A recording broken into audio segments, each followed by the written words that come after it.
December আসতে আসতে অনেক কিছু এই দেশে ঘটবে যা আমরা কল্পনাও করতে পারবো না। যেমন এই মুহূর্তে রয়েক প্রধান আসবে, আমরা কেউ কল্পনাই করি নাই। আসবেন তিনি, কিন্তু এই মুহূর্তে আসবেন আমরা বুঝতে পারি নাই। যেভাবে ভারতের সাথে বিএনপির সরকার এবং তার যে চেলা চামুন্ডা রয়েছে, তারা সারাদিনই স্লোগান দেয় যে দিল্লি না ঢাকা, দিল্লি না ঢাকা। কিন্তু আমরা দেখতে পেলাম দিল্লি ছাড়া তারা এক কদম চলতে পারে না। বাংলাদেশের ইন্ডিয়ান বাইকে বসে ইন্ডিয়ান ডিজেল নিয়ে দেখবেন যে ইন্ডিয়ার বিরুদ্ধে কথা বলতেছে, এবং এটা বাংলাদেশের পুরনো স্বভাব, এটা থাকতেই হবে। কারণ বাংলাদেশের মৌলবাদীদের যে 4টা চিহ্নের কথা হায়দার, আকবর খান, রণ বলে গিয়েছিলাম, তার একটি হচ্ছে ভারত বিদ্বেষ। এখানে থাকতেই হবে, না থাকা ছাড়া কোনো উপায় নাই, এটা তাদের স্বভাব।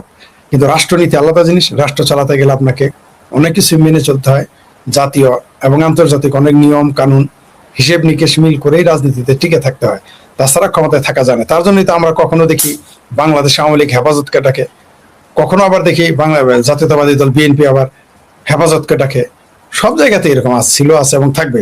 তবে আমার মনে হয় যে দ্রুততার বৈঠকের কথা বললেন, বাংলাদেশের রাজনীতির পরিবর্তনের পূর্বাভাস, সেটা কি হবে হয়তো আমরা অর্ধেক অনুমান করতে পারবো বা কিছু অনুমান করতে পারবো, কিন্তু অধিকাংশই আমরা ঘটে যাওয়ার আগ পর্যন্ত অনুমান করতে পারবো না।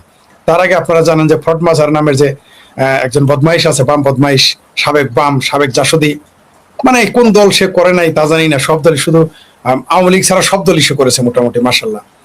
তিনি আবার হাটে হাড়ি ভেঙে দিয়েছেন। আমরা পুরনো প্রবাদ একটা শুনেছি যে যখন কোনো জাহাজ ডুবতে থাকে তখন সেখান থেকে তেলাপোকারা নাকি, তেলাপোকা, ইন্দুর, বান্দর এগুলাকে পালায়। কিন্তু এবার আমরা দেখলাম ইন্দুর বান্দর না, সরাসরি ভাল্লুকে পালানো শুরু করেছে। মানে ফ্রড মাজার নিজেই এখন পারে না তো বলে ফেলে যে কোনো কিছুই আমি জানি না, সবকিছু জানে ইউনুস, আর জানে আমার ভাবির পোলারা। এখন দেখেন সামনে কি কি ঘটে, আমরা অপেক্ষায় থাকি, দেখি কি হয়। তবে বাংলাদেশের মানুষ ভেতরে ভেতরে প্রস্তুতি নিচ্ছে। ডিসেম্বর মাসকে ঘিরে বাংলাদেশের মানুষ ভেতরে ভেতরে প্রস্তুতি নিচ্ছে। আপনারা জানেন যে আমি প্রায় 7 থেকে 10 দিন অনলাইনে সক্রিয় ছিলাম না, অনেকেরই ফোন রিসিভ করিনি, কিন্তু অনেকেই আমাকে ভয়েস মেসেজ পাঠিয়েছে বা মেসেজ লিখেছে, সেগুলো আমি শুয়ে শুয়ে দেখতাম। সেখানে আমি যা শুনলাম, যা দেখলাম, তাতে মনে হয় আওয়ামী লীগের জন্য পোয়া বড় হবে। কারণ এই দেশের মানুষ অস্থির হয়ে গেছে পরিবর্তনের জন্য। কারণ আপনি দেখেন যে অর্থনীতির কি অবস্থা। আপনি জানেন যে 10,000 লোকের চাকরি চলে গেছে এই গত 10 দিনে। মানে এটা অবিশ্বাস্য যে 10,000 মানুষের চাকরি চলে যাওয়া, নতুন চাকরি তো নাই, আবার 10,000 লোকের চাকরি চলে যায়, আরো হাস্যকর ব্যাপার। তবে একটা জিনিস আমি অপ্রাসঙ্গিক ভাবে বলি, আমি একটা ক্লিপ পাঠিয়েছে একজন আমাকে, দেখলাম যে ডাস্টবিন শফিক আছে, তাকে ডাক্তার আব্দুল নূর তুষার যেভাবে ধলাই করলো, মানে বেশ মজাই পেলাম আর কি। এরকম গজব বেজ্জতি, মানে আমি ওর জায়গায়, ডাস্টবিন শফিকের জায়গায় আমি হইলে গলায় দড়ি দিয়ে আত্মহত্যা করতাম। কিন্তু আর তো লাজ নাই, লজ্জা নাই। ওরা যখন বললো, এইভাবে বললো যে আমার পাশে বসা লোকটা জবের বন্যা বয়ে দিবে, সে আবার দাঁত কেলে আসে, বলে হ্যাঁ হ্যাঁ বলেছি। মানে এতই বেহায়া, এতই বেলজ্জারা, মানে এরা দেখেন, মানে এদের অপমান করতেছে, এদের বোধটুকুও নাই যারা অপমানিত হচ্ছে। এদের ভাই কি বলেন, মানে এদের আসলে আমরা, মানে আমি বুঝতে পারি নাকি আপনি কিভাবে বেজ্জতি করবেন, পারবেন না তো। কারণ যার বৌদি নাই তার পাশে থেকে বলতেছে যে আমার এই পাশের লোকটা জবের বন্যা বসায় দিবে, ওই জব তো খুঁজে পেলাম না। সে আবার তর্কও করে, সে আবার তো মানে কিরকম বেহায়া, বেলাজ হলে এটা সম্ভব, এছাড়া এটা সম্ভব নয়। আবার ইদানিং আপনি দেখেছেন যে যে ভাস্কর্য নিয়ে মামুনুল হক যে ফতোয়া দিয়েছে, মাশাল্লাহ আমরা দেখলাম। কেবল এর আগে বলছিল 1930-40-এর দশকে, মানে যখন খিলাফত প্রতিষ্ঠিত ছিল মুসলিম বিশ্বে, তখন বলেছিল সবকিছুই হারাম, মাইক হারাম, তারপরে বললো টেলিভিশন হারাম, তার রেডিও হারাম, তারপরে বললো টেলিভিশন হারাম, তারপরে বললো ছবি তোলা তো হারাম ছিলই, সব হারাম করতে করতে ভাস্কর্য তো হারামই। হঠাৎ করে কালকে দেখলাম আমাদের 501 নম্বর মৌলবী ফতোয়া দিয়েছে মাথা ছাড়া ভাস্কর্য আরাম। যাই অন্তত মাথা পর্যন্ত জায়েজ করছে, আশা করতেছি আগামীতে আর 2-4-6 মাস গেলে মাথা সব ভাস্কর্য আরাম হয়ে যাবে, কোনো সন্দেহ নেই। এই যে পরিবর্তনের আভাস, আমার মনে হয় জামাতেরও একবার ক্ষমতায় দেওয়া দরকার। যদি আমি কখনোই কল্পনা করি না জামাত বাংলাদেশ আসুক, কিন্তু আমরা দিয়ে একটু দেখতাম যে এদের ভণ্ডামির মাত্রা কত দূরে যাইতে পারে, আমাদের একটু দেখার জন্য প্রয়োজন ছিল। যেমন 2024-এর 5ই আগস্ট, যদিও আমাদের অনেক মূল্য দিতে হয়েছে মুক্তিযুদ্ধের পক্ষের মানুষের, আওয়ামী লীগকে মূল্য দিয়ে যেতেই হচ্ছে। প্রতিনিয়ত আওয়ামী লীগ যারা করে, ছাত্রলীগ, যুবলীগ যারা করে, তাদের জেলে ভরা হচ্ছে, জেলের ভেতরে মেরে ফেলা হচ্ছে, জেলের বাইরে মেরে ফেলা হচ্ছে।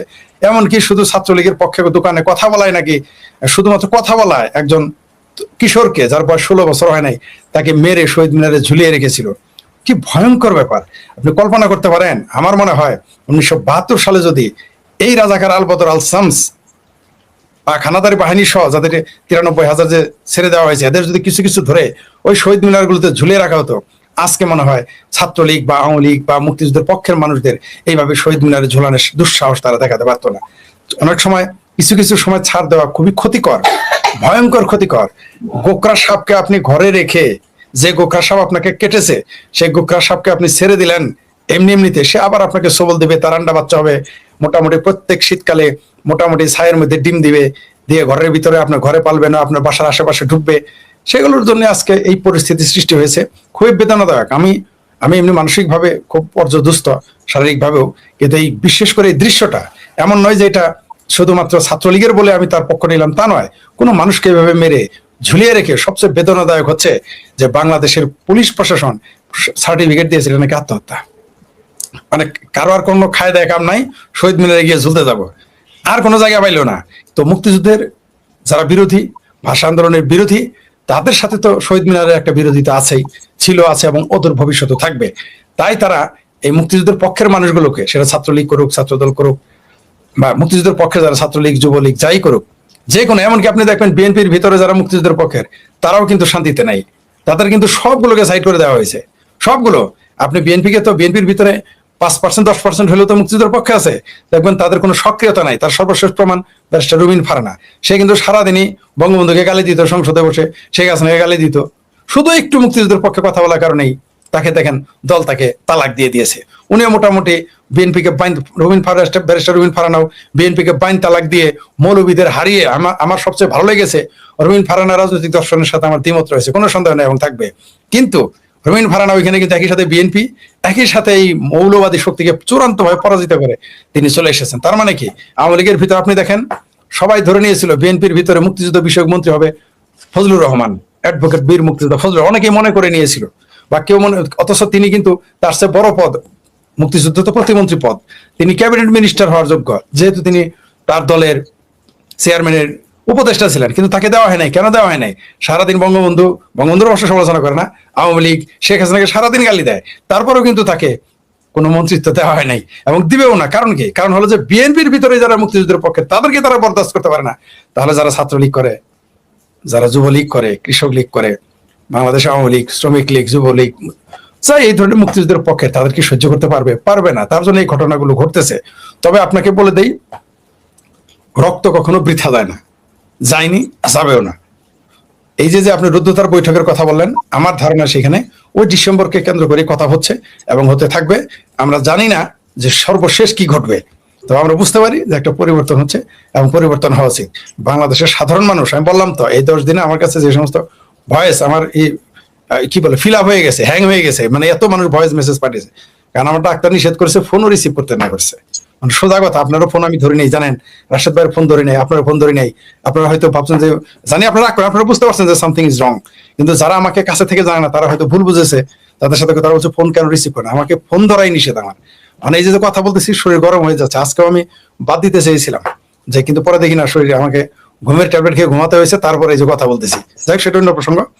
এখন ইভেনকে সাইফুল বাতন টিটোর লাইভ আমাকে ক্যান্সেল করতে হয়েছে, আমার নিজের লাইভ ক্যান্সেল করতে হয়েছে। আমি আপনাকে বলি, রুদ্ধতার বৈঠকের ভিতরে সবচেয়ে বেশি প্রসঙ্গ যেটা না দুষ্ট লোকেরা বলতেছে, আলোচনা হয়েছে বাংলাদেশে মৌলবাদ ও জঙ্গিবাদের বিরুদ্ধে ইউনূস সরকার যা পারেনি। ইউনূস সরকারকে 13টি নাকি 19টি সেক্টরে স্পট দিয়েছিল, যারা সেখানে জঙ্গিবাদ, মৌলবাদ চর্চা করে, সন্ত্রাসী ট্রেনিং নেয়। সেই বিষয়গুলো নিয়েই তারেক রহমানের সাথে কথা হয়েছে এবং এগুলো তাকে বাস্তবায়ন করতেই হবে। উনি ওই যে 10 টাকা মামলায় মনে করেছিল যে ওটা ছাড় পেয়ে গিয়েছিলাম, এইবার তা পাবে না। ভারত, আমি বলেছি তো, ভারত তার কৌশল, ভারত সুকৌশলে আগায়, ভারত ধীরে ধীরে আগায়। এটা তার জন্য এটা এটা একদিকে অন্যদিকে এটার আবার একটা মজা আছে, কারণ আপনি যখন একটু সময় নেবেন, অর্থাৎ আপনি জানেন যে শেখ ফরিদ আপনার সাথে প্রতারণা করবে, তো আপনি শেখ ফরিদকে একটু সুযোগ দিলেন, দেখি শেখ ফরিদ কি করে। এটা দেখার জন্য অনেক সময় মানুষের সামনে প্রকাশ করার সুযোগ দেওয়া উচিত। সম্ভবত ভারত এই কাজগুলো করতে। আর ভারতের হাতে জ্বালানি অস্ত্র, খাদ্য রপ্তানি, শিল্পের কাঁচামাল, এই 3টা অস্ত্র ভারতের সাথে। আপনি এই 1 থেকে 1.5 কোটি যে অনুপ্রবেশকারী ভারতে রয়েছে, এটাকে না হয় আপনার স্বীকার করলেন, সীমান্তে পাহারা দিবেন। অবশ্য বার্মাতে পাহারা দিবেন না, বার্মা থেকে যত আসে আসুক, কোনো সমস্যা নেই। প্রয়োজনে পাসপোর্ট সহ দিবেন, প্রয়োজনে এদের কাছে মা বোন, এদেশের বিএনপি জামাত হেফাজত রোহিঙ্গাদের কাছে মা বোন বিয়ে দিবে বা তাদেরটা বিয়ে, কোনো সমস্যা নেই। কিন্তু বাংলাদেশের যারা ভারতে ঢুকে পড়ে আছে, তাদের ঢুকতে দিবে না। না দিলেও কিন্তু তেল, ডিজেল, এই জ্বালানি, কাঁচামাল এবং খাদ্য এইগুলো যদি রপ্তানি বন্ধ করে দেয় ভারতে, যেটা মনে আছে আপনার, যে কারণে আপনার চ্যানেলই ব্যান হয়ে গেছিল, যেটা আমি বলেছিলাম যে ভারতের আসল অস্ত্র হচ্ছে ফুড চ্যানেল বন্ধ করে দেওয়া। এটা যদি বন্ধ করে দেয় তাহলে তারেক রহমান কেন, কোন রহমানের পক্ষে বাংলাদেশ পরিচালনা করার সময় ভাবির পোলার যতই চেঁচামেচি ঘেঁচাঘেঁচি ফেঁচাফেঁচি করুক, কোনো কাজ হবে না আমার ভাবির পোলা। কোথায় এখন ইলিয়াস, কোথায় সেই পাকি নিজে যে বলে যে তার রক্তের পজিটিভ পি পজিটিভ, কোথায় এখন সেই কি ইন্ডিয়া বয়কটে আন্দোলনের জনক কি কি পিনাকি ভট্ট, সে হচ্ছে আমাদের রাশেদ ভাইয়ের প্রতিবেশী, সে প্যানিক ভট্ট এখন কোথায়, কোথায় এখন আমার ভাবির ছেলে, কোথায় এখন এই হাদি মাদি গাদির যারা চেলা চামুন্ডু, কোথায় এখন ওই ভিপি নুরা, কোথায় এখন তো সে মন্ত্রী, এখন বলুক না ইন্ডিয়া বয়কট, কোথায় এখন আমতারে গালফুল আমতারে, কেন তারা ইন্ডিয়া বয়কট আন্দোলন করে না এখন, এখন কেন ইন্ডিয়ার কাছে জ্বালানি চায় 2 লাখ টন কেন? প্রেসিডেন্ট চুপ্পু সাহেব একবার বলেছেন তিনি করেননি, আবার তাকে দিয়ে বলানোর চেষ্টা করা হয়েছে যে তিনি সর্বনাশ করে দিয়ে গেছেন, কিন্তু কোনোভাবেই আপনারা একটা কাগজ সাবমিট করতে পারেননি যে কাগজে লেখা আছে যে শেখ হাসিনা নিজে বলছেন যে আমি পদত্যাগ করেছি। সো তিনি স্টিল নাও বাংলাদেশের প্রধানমন্ত্রী, এক্সাইল, তাকে ফেরানোর জন্য চেষ্টা করেছেন। এরপর যখন তিনি নিজে ফিরতে চাচ্ছেন, এখন আবার প্রমাদ গুনা শুরু করলেন যে বাবা এ কি যন্ত্রণায় পড়লাম। তো মূল কাহিনীটা হলো যে প্রত্যেকের হাতে কাদা লেগে আছে, রক্ত লেগে আছে। এই কাদা এবং রক্ত, এই দুইটা জিনিসের যদি এক অংশেরও হিসাব চাওয়া হয়, কেউ হিসাব দিতে পারবেন না। ভয়টা হচ্ছে ওই জায়গাটাই। এই যে শেখ হাসিনা জব শুরু হলো, আর হ্যামিলনের বাঁশিওয়ালার মতো এমন কি জাদু আছে যে জাদুতে সবাই পাগল হয়ে গেছে? আওয়ামী লীগের নেতা কর্মীরা অপেক্ষায় আছে, আর সরকারি দল, সরকারি বিরোধী দল সবাই পাগলের মতো কথা বলতেছে, উন্মাদ হয়ে গেছে। ধন্যবাদ। এটা আসলে উন্মাদনাও না, পাগলামিও না, এটা হচ্ছে যার যার ইয়ানফসি জপা হচ্ছে। আচ্ছা আচ্ছা। হ্যাঁ, তো আমরা জানি যে যখন রোজ কিয়ামতের সিংহাটা বাজবে, ইসরাফিলের সিংহাটা বাজলে মানুষ ইয়ানফসি ইয়ানফসি বলবে আর ছুটবে, দিক বিদিক জ্ঞানহীন হয়ে ছুটবে একটা দিকে। তো এদের অবস্থা হচ্ছে ছোটার মতন। আপনি 4টি পয়েন্ট ধরুন, 4টি পয়েন্ট আপনাকে আমি বলি, 4টি পয়েন্ট ধরলে আপনি বুঝতে পারবেন। প্রথমত হচ্ছে যে শেখ হাসিনা কে ভারত কেন রেখেছে, তিনি কেন ভারতে পালালেন, এই কথাটি বলার কোনো বাংলাদেশের রাইটস নেই। কারণ হচ্ছে বাংলাদেশ একটি বিমানে করে, বাংলাদেশ বিমান বাহিনীর আপনার পাইলটদেরকে নিয়ে, বাংলাদেশ সেনাবাহিনীর সহায়তায়, বাংলাদেশ এসএসএফ বাহিনীর সহায়তায়, পুলিশ বাহিনীর সহায়তায় কর্ডনরত অবস্থায় তাকে বিমানে তুলে দেওয়া হয়েছে এবং ভারতের একটি নির্দিষ্ট জায়গায় ড্রপ করে সেই বিমান আবার ফিরে এসেছে। এই ঘটনাটিকে যদি আপনি পলায়ন বলেন, তাহলে তো ঘটনাকে যে আপনি অবমূল্যায়ন করবেন, এটাকে পলায়ন বলে না। পলায়ন কোনটা? শেখ হাসিনা কোথা দিয়ে কোথায় চলে গেছে কেউ জানে না, এইটা হতো পলায়ন, তাই না? তিনি আপনার এই যে বিক্ষুব্ধ জনতার ভয়ে কোন জায়গা থেকে কোন জায়গায় চলে গেছেন কেউ হদিস জানে না, কোনো বাংলাদেশের কোনো গোয়েন্দারা জানে না, সরকার জানে না, কেউ জানে না। এইটা হচ্ছে পলায়ন। তো যেহেতু পলায়ন না, আপনারা তাকে সসম্মানে একটি জায়গায় রেখে এসেছেন, তাহলে এই পলায়ন বলাটা হচ্ছে আপনাদের স্ববিরোধী। এটা এক ধরনের হিপোক্রেসি আপনাদের। আপনারা লাগাতার 2 বছর ধরে হিপোক্রেসি করছেন, ভালো কথা করুন। তারপরে কথা হলো যে তিনি এখন পর্যন্ত পদত্যাগ করেন। আপনারা বহু চেষ্টা করেছেন এআই দিয়ে, এটা দিয়ে, সেটা দিয়ে প্রমাণ করার জন্য।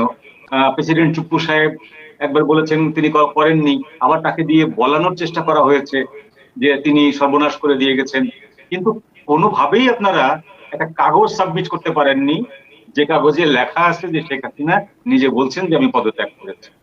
সো তিনি স্টিল নাও বাংলাদেশের প্রধানমন্ত্রী, এক্সাইল। আমি যদি ব্র্যাকেট এক্সাইল শব্দটা বসাই, তাহলে তিনি স্টিল নাও প্রধানমন্ত্রী। আপনি কেন তাকে পলাতক বলবেন? 3 নম্বর হচ্ছে যে এখানে ভারতের দোষটা কোথায়? ভারত কি তাকে এখান থেকে তুলে নিয়ে গেছে? ভারতীয় কোনো বিমানে এসেছে? ভারতীয় কোনো কর্তৃপক্ষ কি সেই সময়কার যারা এই যে ছিলেন তাদেরকে বলেছেন যে আমরা ওনাকে নিতে আসছি, ওনাকে সেফ রাখুন? না, ভারত তাকে আশ্রয় দিয়েছে বন্ধুপ্রতিম দেশের প্রধানমন্ত্রী হিসাবে দীর্ঘদিনের তাদের সাথে সম্পর্ক, এবং সরকারে যারা আছেন তাদের সাথে সম্পর্ক যদি 14-15 বছরের হয়, যারা বিরোধী দলে আছেন ভারতে তাদের সাথে সম্পর্ক ওনার 70 বছরের, অর্থাৎ পুরো জীবনটা। যখন থেকে শেখ হাসিনা রাজনীতিতে হাতে খড়ি বা রাজনীতি বুঝতে শুরু করেছেন, তখন থেকেই কংগ্রেসের সাথে বাংলাদেশ আওয়ামী লীগের একটা গভীর সম্পর্ক ছিল। শুধু সব বাদ দিয়ে যদি 71 ধরি, 71 ধরলেও কিন্তু 54 বছর, 55 বছর। তাহলে আপনারা এই যে লম্ফজম্প গুলো করছেন, ভারত এইটা করেছে, ভারত সেটা করেছে, ভারত কেন দিচ্ছে না, প্রথম তো তাকে ফেরানোর জন্য চেষ্টা করেছে। এরপর যখন তিনি নিজে ফিরতে চাচ্ছেন, এখন আবার প্রমাদ গুনা শুরু করলেন যে এই বাবা এই কি যন্ত্রণায় পড়লাম। তো মূল কাহিনীটা হলো যে প্রত্যেকের হাতে কাদা লেগে আছে, রক্ত লেগে আছে। এই কাদা এবং রক্ত, এই দুটা জিনিসের যদি একাংশেরও হিসাব চাওয়া হয়, কেউ হিসাব দিতে পারবেন না। ভয়টা হচ্ছে ওই জায়গাটায়। শেখ হাসিনা আসলে কি ভয় পাচ্ছেন তারা, সেই ভয়টা হচ্ছে শেখ হাসিনা আসলে অনেকগুলো ঘটনা ঘটবে। একটা হলো তাদের নৈতিক পরাজয় ঘটবে, যে তারা তাকে কিছুই করতে পারছেন না। 2 হচ্ছে তার বিরুদ্ধে আনিত যে অভিযোগ, তার বিরুদ্ধে ঘোষিত যে শাস্তি, সেটি যখন প্রয়োগ করতে পারবেন না, সেটি হবে আপনাদের 2 নম্বর পরাজয়। আপনাদের 3 নম্বর পরাজয় হবে যে তিনি যখন তার বিরুদ্ধে সমস্ত আনিত অভিযোগগুলোকে খণ্ডন করবেন এবং তিনি জয়ী হবেন, এবং আপনাদের যে এই ক্যাঙ্গারু কোর্ট যে তাকে মিথ্যা সাজা দিয়েছে সেটি প্রমাণ হবে। এটা হলো 3 নম্বর পরাজয়। 4 নম্বর পরাজয় হচ্ছে যে তিনি আসলে তার দলকে নিয়ে আপনাকে নির্বাচন করতে হবে বাংলাদেশে, সেটা 6 মাস পরে হোক, 3 মাস পরে হোক, 1 বছর পরে হোক বা 2 বছর পরে হোক। এটা হবে আপনাদের 4র্থ পরাজয়। তো এতগুলো পরাজয় যাদের ঘটবে, তাদের তো মাথা ঠিক থাকার কথা না ভাই। এই যে 4 দিন কেন, এরা আগামী 40 দিন, আগামী 3 মাস ধরে আপনি এই মাথা গরম অবস্থা এটা দেখতে পাবেন, চলতে থাকবে এটা। তার মানে ডিসেম্বরে শেখ হাসিনা আসার আগ পর্যন্ত এই তসবিহ চলবে। এই তসবি চলবে, এবং এটা মাঝে মাঝে আপনার এই যে মনিটরিং হবে, মাঝে মাঝে এর ব্যারোমিটার বাড়বে, মাঝে মাঝে কমবে, আবার একটু বাড়বে। এর সাথে অন্যান্য উপাদান যোগ হবে, এর এর মধ্যে সাথে মনে অন্যান্য করেন উপাদান যোগ হবে। সরকার হয়তো আরো হিংস্র হয়ে উঠবে, আওয়ামী লীগের যারা দেশে আছেন তাদের উপরে আক্রমণ বাড়বে, অত্যাচার বাড়বে, নিপীড়ন বাড়বে, হতে পারে এই জিনিসগুলো, অনেক কিছু ঘটবে। কিন্তু শেখ হাসিনা যে আসবেন বলেছেন, এইটাকে তারা কিন্তু আর নিজেরাই অবিশ্বাস করতে পারছেন না। এর কারণ কি? এর কারণটা হচ্ছে যে তারা বুঝতে পারছেন যে কোনো না কোনো একটা জায়গা থেকে একটা খুঁটি আছে। তা না হলে শেখ হাসিনা এরকম বোল্ডলি বলে দিতেন না আমি ডিসেম্বরেই কিনবো। এখানে একটি ই প্রত্যয় যোগ হয়েছে, ডিসেম্বর নাগাদ, ডিসেম্বরের দিকে এবং ডিসেম্বরেই, এই 3টি শব্দের পার্থক্য আছে। ডিসেম্বর নাগাদ হচ্ছে ডিসেম্বরের মধ্যে যে কোনো একটা সময়, ডিসেম্বরের মধ্যে হচ্ছে ডিসেম্বর মাসের ভিতরে যে কোনো একটা সময়, বা ডিসেম্বরেই যদি হয় তখন আপনাকে বুঝতে হবে যে 31 ডিসেম্বরের মধ্যে হলেও এটা ডিসেম্বরেই হবে, নট জানুয়ারি। তো এই যে ই প্রত্যয় যোগ করলেন শেখ হাসিনা, সেই শক্তিটা কোনো না কোনো একটা জায়গা থেকে তিনি পেয়েছেন, তা না হলে এইভাবে তিনি বলতেন না। এবং এটা বলার পরে যে আওয়ামী লীগের এখানকার নেতাকর্মীরা যে বুস্ট আপ হয়েছে, সেই বুস্ট আপ হওয়ার পরে তিনি তো বলেছেন অনেকদিন আগে, 1 মাস হয়ে গেল প্রায়, এই যে আওয়ামী লীগের নেতাকর্মীরা বুস্ট আপ হয়েছে, এই বুস্ট আপ হওয়ার পরেই তিনি সংবাদ সম্মেলন করেছেন বা ওই যে এফসিসির বৈঠকে বসেছেন, সেই জায়গাটায় তিনি আরো দ্ব্যর্থহীন ভাবে, আরো শক্ত করে বলেছেন আমি আসছি, আমি আসবো, আমি আসবই, কারণ জনগণ আমাকে ডাকছে, আমার দেশকে আমাকে এই মুহূর্তে প্রয়োজন, আমার দেশে। এই যে জায়গাটা, এই যে বোল্ডনেস, এই বোল্ডনেসটা এদেরকে ভাবাচ্ছে যে কি সেই জায়গাটা।